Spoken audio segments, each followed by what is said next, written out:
हरिओम नमस्ते very good afternoon everyone, welcome again to my YouTube channel GK rock classes. तो आज हम एक नया सब्जेक्ट लेके आ गए हैं, उसके रिगार्डिंग एक नई वीडियो अपने चैनल के ऊपर लेके आ गए हैं।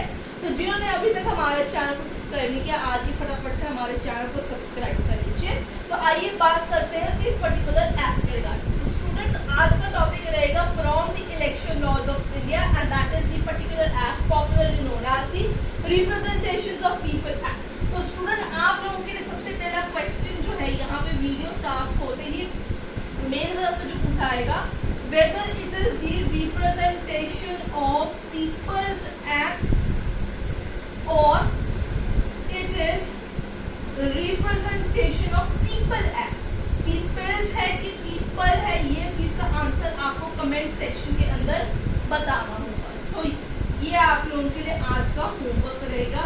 तो let me know in the comment section whether it is the representation of people's act और it is the representation of people's act.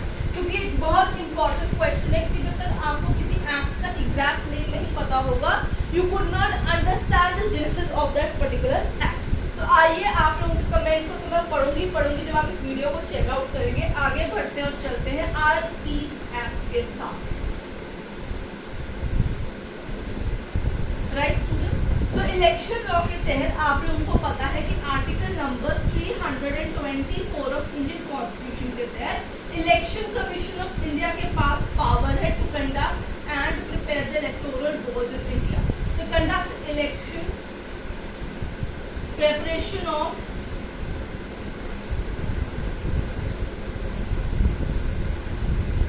electoral rolls, general superintendents for conducting election, ये सारी पावर किसके पास है? इलेक्शन कमीशन ऑफ इंडिया के पास है। तो अभी आपने रिसेंटली कुछ फ्यू डेज पहले भी इलेक्शन कमीशन ऑफ इंडिया ने जो थी एक आपकी प्रेस कॉन्फ्रेंस की थी, जिसमें उन्होंने इस पर्टिकुलर एक्ट का हवाला दिया था कि वो लोग जो है उनके पास पावर किस एक्ट से आती है for conducting the election, that is the representation of people's act के तहत उन लोगों को एक पावर मिली हुई है कि वो इलेक्शंस जो है कंडक्ट कराते हैं। तो यही एक्ट को हम डिस्कस करने जा रहे हैं यहाँ पे। सो अब बात करेंगे इस पर्टिकुलर एक्ट की। Students, let me tell you, ये एक सिंगुलर एक्ट बिल्कुल नहीं है, it is a by act. तो ये दो पार्ट में डिवाइड किया गया है। ये दो एक्ट्स हैं, एक है रिप्रेजेंटेशन ऑफ पीपल एक्ट 1950 का, एक है 1951 का एक्ट, यानी कि ये दो एक्ट्स हैं, ठीक है, टू एक्ट्स। तो ये सिंगुलर एक्ट बिल्कुल नहीं है, ये दो एक्ट है, दो अलग अलग एक्ट है, एक 1950 का है, एक 1951 का है, और दोनों एक्ट अलग अलग इलेक्टोरल प्रोविजंस के साथ डील करते हैं। डिफरेंट पावर कन्फर की जाती है upon the election commission of India. तो इस चीज का आपको खासा ध्यान रखना है। आइए अब हम इसे स्टार्ट करेंगे।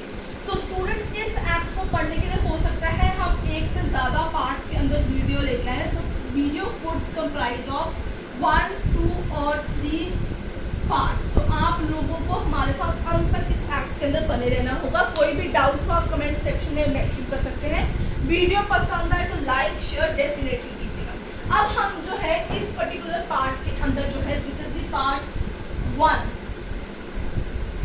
राइट, इसके अंदर हम 1950 के एक्ट के साथ स्टार्ट करेंगे। अब यहाँ पे जितने भी हम वीडियोस में बात करेंगे वो सारे के सारे ही जनरल एंड इम्पोर्टेंट कॉन्सेप्ट्स ही हम सिर्फ डिस्कस करेंगे। हम इन ऑल टोटलिटी पूरा का पूरा एक्ट है वो नहीं पढ़ेंगे, हम सिर्फ जनरल और इम्पोर्टेंट कॉन्सेप्ट्स के ऊपर ही फोकस रखेंगे, यानी इम्पोर्टेंट जो कॉन्सेप्ट्स है, सेक्शंस है, क्वेश्चंस है, उन्हीं के साथ डील आउट करेंगे। तो आइए शुरू करते हैं with 1950 act.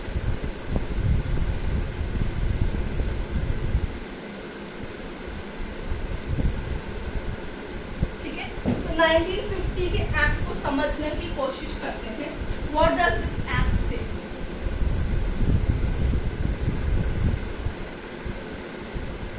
Right students, so it deals with,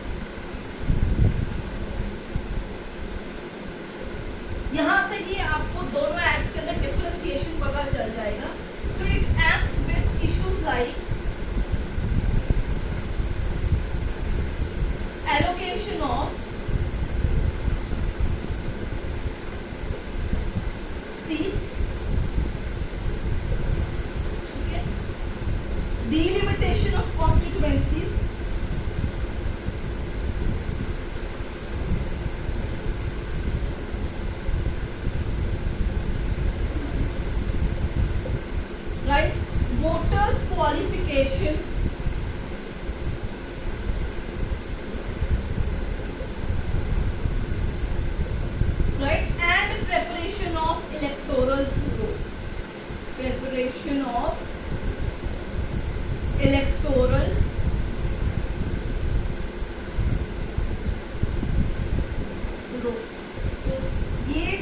चीजें जो है ये एक्ट कवर करता है मेजर, ठीक है।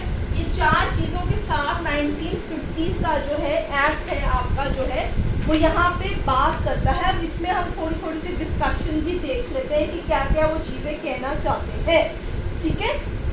तो आइए समझने की कोशिश करते हैं।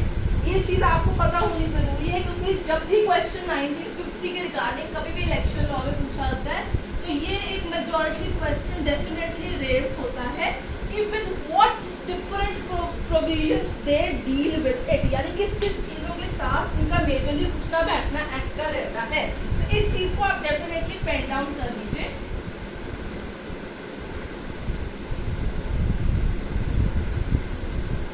राइट स्टूडेंट्स, तो आगे बढ़ते हैं। 1950 का एक्ट ही आपका कंटिन्यू रहेगा। इट हैज 5 पार्ट्स,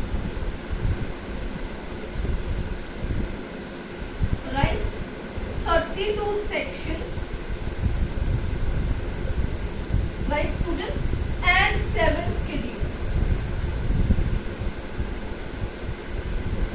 तो ये चीज आप यहाँ पे काफी मेंशन करके रखिए। तो यहाँ पे जितने भी इलेक्शंस कवर किए जाएंगे अंडर दिस पर्टिकुलर एक्ट, जितने भी इलेक्शन कंडक्ट होंगे, those would be for the legislative houses of the state, houses of states plus union territory, ठीक है।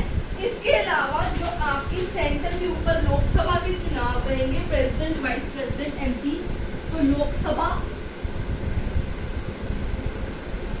ठीक है, president plus vice president. President और वाइस प्रेसिडेंट आपको पता है इनडायरेक्ट इलेक्शन से होते हैं, वो एमपीज के रिगार्डिंग होते हैं, बट इलेक्टोरल रोल्स कौन किसके पास राइट टू वोट रहेगा, कौन सा मंत्री आके वोट करेगा, उसका डिसीजन में 1950 के एक्ट के तहत ही लिया जाता है। तो जब उन्होंने इन दोनों एरियाज में चुनाव कराने होते तो इलेक्टोरल रोल्स करनी, डीलिमिटेशन ऑफ कॉन्स्टिट्यूएंसीज करनी, और जो वोटर्स के जो उनके अधिकार है कि किसको एज एन वोटर कंसिडर किया जाएगा, उसके जो बेसिकली क्वालिफिकेशन है ऑफ बीइंग वोटर, वो इस एक्ट से डिसाइड की जाए, ठीक है। ये एक्ट उसको पावर देता है। जब आपने पिछली प्रेस कॉन्फ्रेंस में सुनी होगी तो उसके अंदर उन्होंने कहा था with the 1950s act we have a power to decide कि वोटर लिस्ट में किसका नाम आएगा, किसका नहीं आएगा, कौन सी क्वालिफिकेशन के तहत हम उसको as an voter eligible consider करेंगे। तो ये चीज आपको यहाँ पे खासी ध्यान में रखनी होगी। नाउ स्टूडेंट्स, जो म्यूनिसिपैलिटी और पंचायत के चुनाव है उसे स्टेट इलेक्शन कमीशन कंडक्ट कराता है, main election commission of India conduct नहीं कराता है। तो उस चीज का आपको ध्यान में रखना होगा।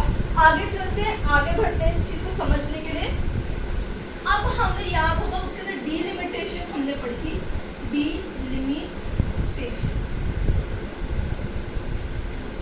Delimitation of constituencies. कॉन्स्टिट्यूएंसीज मतलब एक डिस्ट्रिक्ट के अंदर कितने कितने हिस्से रहेंगे, कितनी कितनी राज्यसभा सीट्स होंगी, कितनी कितनी लोकसभा सीट्स होंगी। अगर स्टेट के इलेक्शन कंडक्ट कराए जाएंगे तो स्टेट में कितने हिस्से बनेंगे, किस स्टेट को 5 पार्ट्स में डिवाइड होगा, नॉर्थ, साउथ, ईस्ट, वेस्ट, कैसे इस चीज को डिसाइड किया जाएगा, और फिर उसमें से कैसे लोग जो है वहां से खड़े होंगे, सारा 1950 के एक्ट के द्वारा ही की जाती है। नाउ डीलिमिटेशन कमीशन जो होता है इसका मेन काम क्या होता है, फिक्सिंग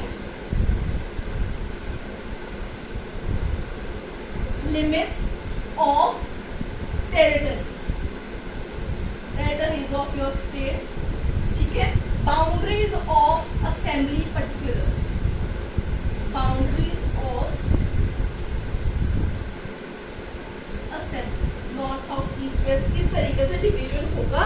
तो मैं आप लोगों को बता दूं कि डीलिमिटेशन कमीशन जो है हमेशा एस्टैब्लिश की जाती है by election commission of India.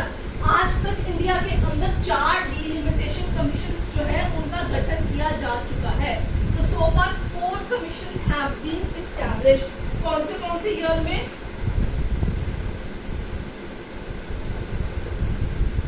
ठीक है, 1952। अगेन इंपॉर्टेंट क्वेश्चन रहेगा ये भी आपका, 1952, 1963, 1973, 2002। तो इन चारों वरी जो था डीलिमिटेशन कमीशन का गठन करके बाउंड्रीज को रीऑर्गेनाइज किया गया था। और फिर उसी के तहत आज भी चुनाव होते हैं, तो सीटें उन्हीं के बेसिस के ऊपर डिसाइड की जाती है।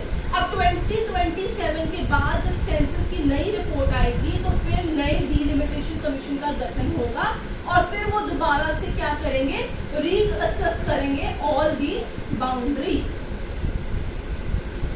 ठीक है, फिर कुछ नई कॉन्स्टिट्यूएंसीज आ सकती है, कुछ पुरानी कॉन्स्टिट्यूएंसीज आपकी मर्ज की जा सकती है। अब बात करेंगे उसमें आई थी क्वालिफिकेशन ऑफ वोटर्स। ठीक है, अब आप क्वालिफिकेशन ऑफ वोटर्स पे भी जरा गौर फरमा लेते हैं इस चीज के अंदर। क्वालिफिकेशन ऑफ वोटर्स क्या उम्र होनी चाहिए? सबसे पहले 18 इयर्स ऑफ एज, यानी ही शुड बी मेल, पूरे 18 साल उसकी उम्र होनी चाहिए। ठीक है, इंडियन सिटीजन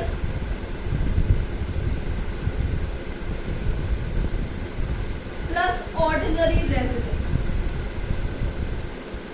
ऑफ कोर्स अब वो बच्चा हो, पूरे चांसेस है उस केस के अंदर कि that child would not be paying any kind of taxes at that moment. तो ऑर्डिनरी रेजिडेंस हम ऐसे कंसिडर करेंगे कि पिछले प्रीवियस साल या कुछ सालों के अंदर हर साल कम से कम वो 182 डेज इंडिया के अंदर रहता होगा। Almost for previous 3 to 4 years अगर वो हर साल 182 डेज या उससे ज़्यादा इंडिया में रहता होगा, हम उसे ऑर्डिनरी रेजिडेंट ऑफ इंडिया मान देंगे। And third category, the person should be sound mind. ठीक है, दिमागी हालात उसके ठीक होने चाहिए। अगर वो प्रिवेंटिव डिटेंशन के अंदर है तब भी उसके पास राइट टू वोट होगा। अगर ये तीनों क्राइटेरिया मैच करेंगे then he will have a right to vote and be eligible to be counted as a voter under 1950 act. तो स्टूडेंट्स आपको ये चीज़ पता होनी यहाँ पे ज़रूरी है। आगे उन्होंने बात की थी वहाँ पे एलोकेशन ऑफ सीट्स, वो डिलिमिटेशन के अंदर ही आ जाती है कि एलोकेशन ऑफ सीट्स कैसे डिवाइड होगी, किस कॉन्स्टिट्यूएंसी को कितने पार्ट्स में डिवाइड किया जाएगा। और फोर्थ चीज़ थी वो थी प्रिपरेशन ऑफ इलेक्टोरल रोल्स, जिसके अंदर वो एक लिस्ट बनाते हैं कि एलिजिबल वोटर्स कौन से हैं। जिसकी डेथ हो गई है उसका नाम निकाल देते हैं, अगर उसकी शिफ्टिंग हो गई है तो उसको नाम वहाँ से काट दिया जाता है रोल्स में से।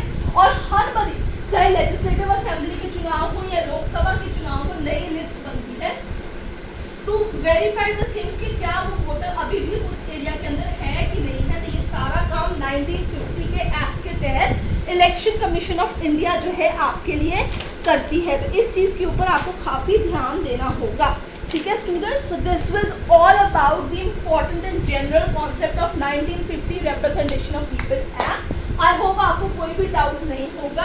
एक वीडियो में मैं common question regarding the particular act of RP जो है वो कवर ज़रूर करूँगी, पर वो 1951 के जनरल पॉइंट्स को डिस्कस करेंगे, बाद वीडियो आएगी। सो टिल देन आप लोग जो है फटाफट चल जाइए, वीडियो को लाइक शेयर कीजिए और जिसने चैनल को सब्सक्राइब नहीं किया आज हमारे चैनल को सब्सक्राइब कर लीजिए। I will see you next with the part 2 of representation of people's